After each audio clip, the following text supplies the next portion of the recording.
Muchísimos años nos tiene acostumbrado el doctor Oramas a su columna en Diario El Universo. Si es tan amable, doctor, encienda su dispositivo para poder iniciar este diálogo. Sí, ya sabemos, está precisamente reconectando su dispositivo para iniciar esta entrevista. Le hemos pedido al doctor Oramas Gross que justamente pues nos acompañe esta mañana para tener unas impresiones, ¿no? Unas impresiones respecto al mensaje presidencial. Doctor, qué gusto enorme, es Alberto Quintana, lo saludo cordialmente y qué tal si arrancamos precisamente con aquello, ¿no? Teniendo una primera lectura suya, una reacción.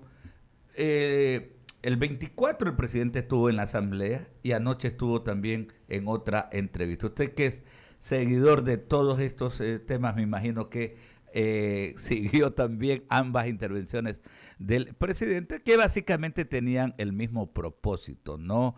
Hacer una evaluación de su primer año de gestión gubernamental. Le saluda Alberto Quintana, le doy la bienvenida. Buenos días. Alberto, buen día. Bueno, como usted conoce, es común pues que los presidentes de la República, luego de ejercer, pues, en este caso, el primer año de mandato, den su mensaje a la nación tratando de enaltecer sus logros, obviamente pues tratando de limitar sus errores, pero en todo caso, previsiblemente el presidente se centró en lo que podría llamarse su éxito principal, cual fue la campaña de vacunación, que creo que realmente es lo más destacado de la actual gestión, sin perjuicio también del orden que ha puesto pues, en las cajas fiscales, ¿no? Que también es indudablemente un acierto, ¿no? Obviamente también esto en medio pues, de este clima de desasosiego o de incertidumbre que existe en el país por una serie de razones, principalmente por el tema de la inseguridad, la violencia, en fin, ¿no? Y ahí cabe pues ya cualquier tipo de análisis o conjetura al respecto. Perfecto. Es meritorio, ¿no? El tema de la vacunación, eso es indudable, lo hemos destacado permanentemente. El hecho de poner la caja fiscal en orden también, porque eso permite a su vez despegar. Pero tal vez al gobierno, al régimen, le ha faltado o ha fallado en el time, doctor, en lo que tiene que ver con ir aterrizando a la realidad de nuestro país en estos dos temas que usted anotaba, seguridad y lo que tiene que ver también con el hecho de ir propiciando, fomentando esas oportunidades de trabajo y de emprendimiento. No sé si coincidimos en aquello. A ver, es indudable que diríamos, la inversión social todavía es deficitaria. Creo que indudablemente pues, no ha existido una continuidad, por llamarlo así, dentro o una reciprocidad en el éxito fiscal del gobierno, con el sentimiento de bonanza económica, o de tranquilidad económica que podría recibir la población, ¿no? La inversión en la obra pública ha sido todavía muy limitada, por no decir casi inexistente. Entonces, evidentemente, cuando un pueblo escucha las noticias de que la caja fiscal está en orden, de que las condiciones internacionales o las condiciones con las instituciones internacionales va viento en popa, o sea, todo eso está bien, pero eso no es que no le importe al pueblo, pero no le llega al pueblo, o sea, no hay un beneficio tangible en cuestiones de signos de recuperación económica, inclusive del empleo. La recuperación del empleo ha sido todavía muy excluyente. Entonces, esperamos que efectivamente ahora sí esa recuperación macroeconómica se pueda trasladar para beneficio de la población ecuatoriana, de los hogares ecuatorianos, ¿no? Creo que ese ya es una 7:42. a ver si ajustamos algo de la conexión que tenemos con el doctor Alfonso Ramos Gros. Estábamos perdiendo justamente la señal. A esta hora nos recibía en plataforma. Vamos a ver si podemos. Ahí doctor, ahí lo tenemos. Sí, nos está escuchando perfectamente. Sí, perdimos, pero fue en la parte final, doctor. Yo creo que por eso es que ayer Rafael Cuesta, nuestro colega periodista, cuando lo entrevistaba al presidente, le recordaba, ahorita que lo escucha a usted, ¿no? Le recordaba Rafael precisamente aquello que ocurrió hace muchísimos años. No era con él como periodista, pero alguien que entrevistaba a don Asad Bucarán el Malín y hablaba de esto. Le pedían algún tipo de balance a sí mismo a este dirigente político de concentración de fuerzas populares, pues, y él decía con qué se come eso. Y evidentemente es porque la gente del llano, la gente del pueblo, no entiende de índices macroeconómicos, sino que la gente tiene que fajarse en el día a día por ver cómo lleva la comida, ¿no? A casa. Tiene necesidades inmediatas, cotidianas. Y por eso le decía, en ese contexto también pues hay que ver que si bien aparentemente ha habido algún tipo de recuperación en la parte laboral, pues eso no es suficiente y esperamos. Yo creo que hay que darle, ahora que como se ha dicho, ha puesto la caja en orden, hay que esperar que ese ordenamiento de la caja finalmente se traduzca en medidas, en un impacto ya directo en pos de lo que es la colectividad, de las necesidades del pueblo. Perfecto. Verónica Landeta con otras inquietudes. ¿Cómo está don Alfonso Ramas? Nos receta bien porque otra vez se congeló la imagen. Sí, no, yo lo receto muy bien, yo escucho muy bien. Ok. Sí, y si podría apagar la cámara para ver si podemos tener un mejor diálogo, porque lo importante es optimizar el diálogo. Perdóneme un ratito. 7:46. Ahí estamos. Ahí estamos. ¿Me escucha? Sí, perfecto. Bueno, he escuchado su primera parte. Me gustaría saber, por ejemplo, si el gobierno de Guillermo Lasso necesita armonía para poder encontrar esa gobernabilidad y definitivamente tratar de darnos esas respuestas a los ecuatorianos, a los ciudadanos, o ¿cuál es la percepción que usted tiene? A ver, yo creo que pensar en armonía en un país con tanta fragmentación política en la cual los partidos o los dirigentes, los partidos, por decirlo así, se mueven por intereses muy específicos, en muchos casos totalmente sesgados, es muy difícil. Ciertamente, y creo que igual para poder llevar a cabo un proyecto económico, político, social, sí se requiere tratar al menos de conjugar y de unir ciertas fuerzas, ciertos intereses, ¿no? Nuevamente en pos de las necesidades generales.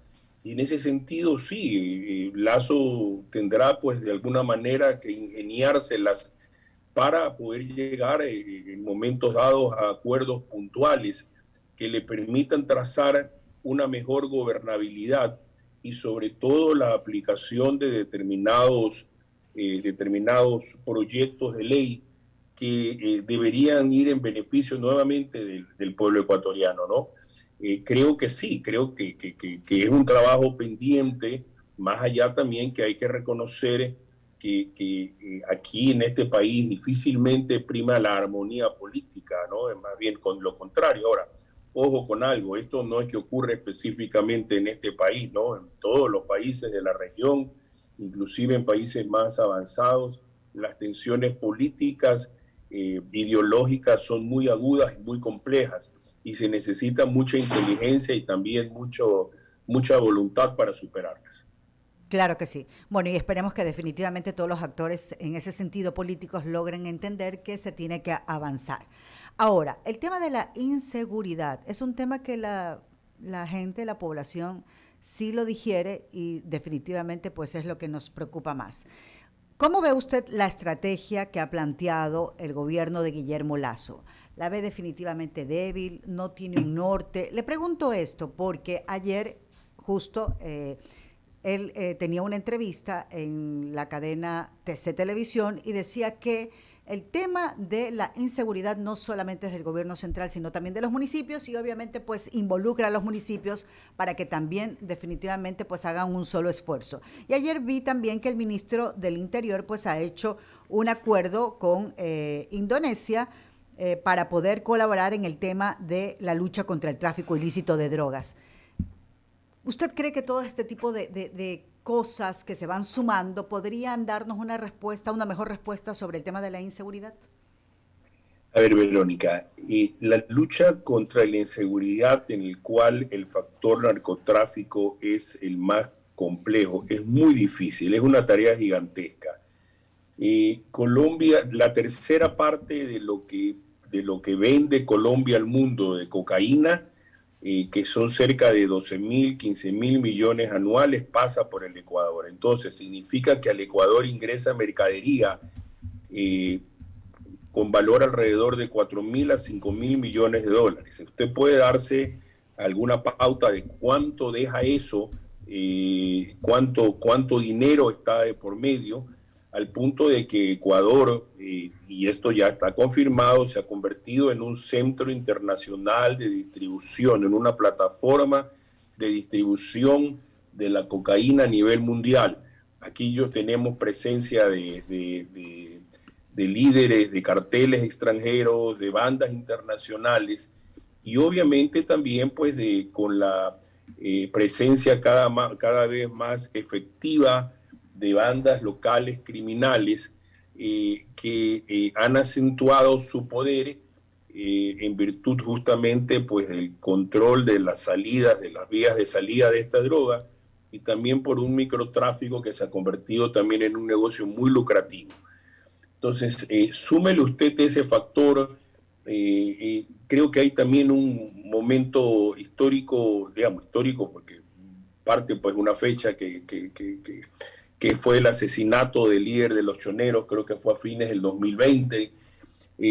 Ayer leía también pues algún artículo con un enfoque muy distinto, en el cual señalaba la responsabilidad de los organismos de inteligencia del Estado y su convivencia, entre comillas, en su acercamiento con informantes de bandas criminales. Entonces, todo esto contribuye a establecer la dimensión o la magnitud del problema, ¿no? Estamos realmente frente a un tema muy complejo, en el cual también, sí, por supuesto, vamos a requerir ayuda internacional, vamos a requerir mucha voluntad y también mucha unión. Yo creo que el país el Estado ecuatoriano como tal, tiene ahora un enemigo mayor, que es el terrorismo, perdón, el narcotráfico, que a veces se convierte, como ocurrió en Colombia, en narcoterrorismo o en otras cuestiones. Entonces es un problema muy complejo.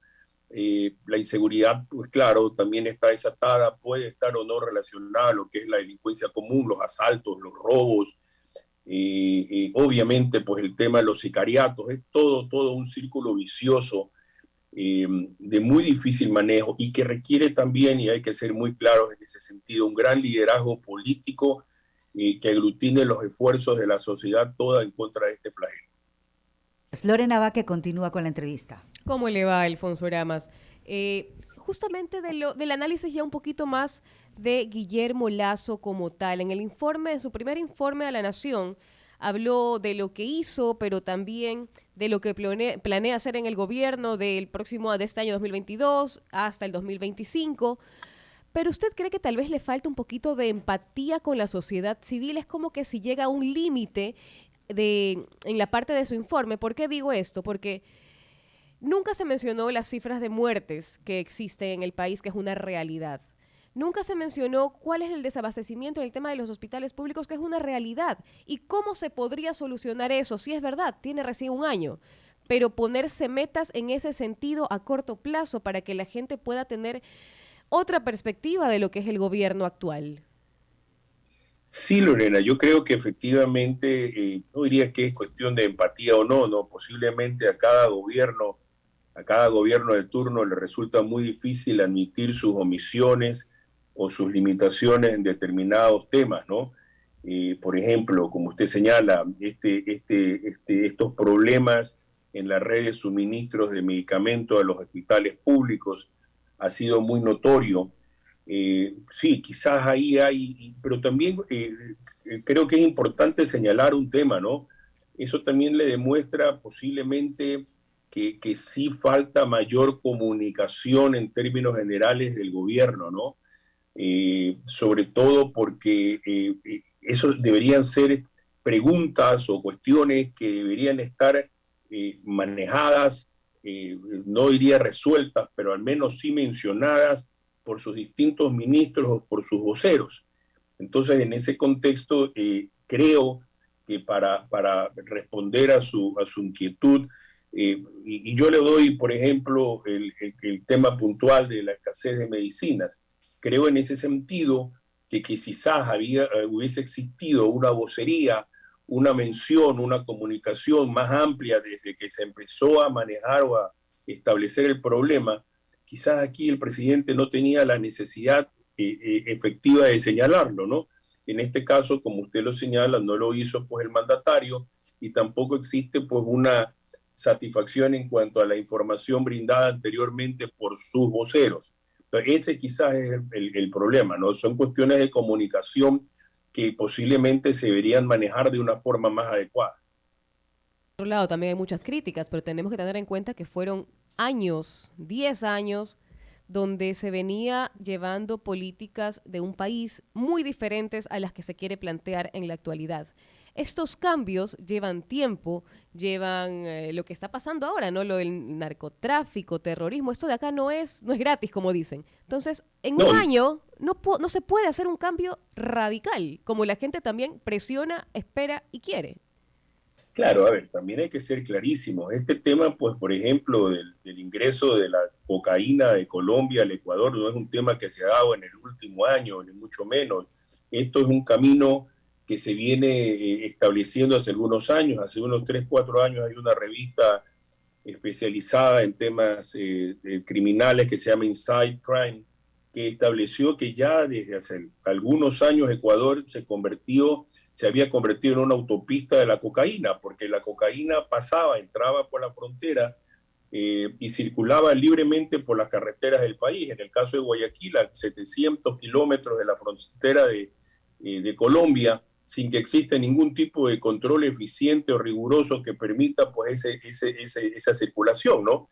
En el caso, por ejemplo, de los medicamentos, siempre se ha conocido que existen organizaciones, grupos, mafias que sacaban realmente enormes sumas de dinero, enormes utilidades con un manejo indebido de la venta de los medicamentos, de los equipos, etcétera. Se había que cambiar esa estructura, lo cual es obviamente positivo de lográrselo.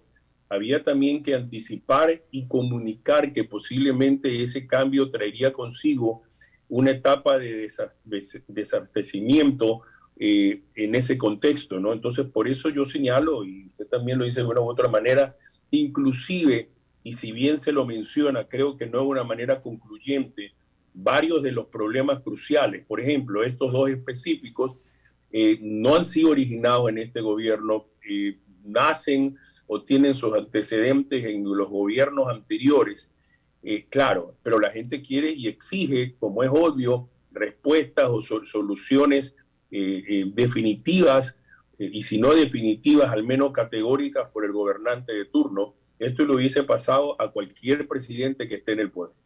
Así es, sin duda. Henry Avelino. 7:56, estamos conversando con Alfonso Oramas, columnista de Diario El Universo, haciendo el análisis político del primer año de gestión. Le saluda Henry Avelino. En el tema legislativo, el gobierno del encuentro todavía no se ha podido encontrar con un trabajo con la Asamblea Nacional. Y en su evaluación, este tipo de cosas, de circunstancias que ha pasado en un año en el que parece que la Asamblea Nacional no quiere tampoco tomar decisiones definitivas a problemas muy puntuales que le propone el gobierno nacional en seguridad, en reactivación y en sin número de cosas, ¿Cuál es su análisis de este primer año de gestión, de el tratar del gobierno poder trabajar en conjunto con la Asamblea Nacional? A ver, Henry, al gobierno se le ha achacado quizás la falta de una estrategia política más adecuada. En realidad, pues usted conoce que la estrategia política en nuestro país pasa por acuerdos puntuales. Pensar que por simple convencimiento ideológico los partidos, los grupos van a aliarse en torno a un proyecto o a una ley que efectivamente consideren que es la más adecuada para el país es muy difícil. Entonces, hablando muy claro, aquí es la capacidad de negociar que tenga o no el gobernante de turno, llámese quien se llame, obviamente si no tiene mayoría en la asamblea como no la tiene este gobierno. Entonces, para un gobierno que no tiene mayoría en la asamblea, que podría considerarse inclusive que no tiene una estructura política lo suficientemente gravitante como para que esa correlación de fuerzas gane o cambie, es indudable que la única solución es llegar a acuerdos puntuales y esos acuerdos puntuales, si lo medimos con las leyes aprobadas o rechazadas, evidentemente no han funcionado, salvo en el caso de la ley tributaria, ¿no?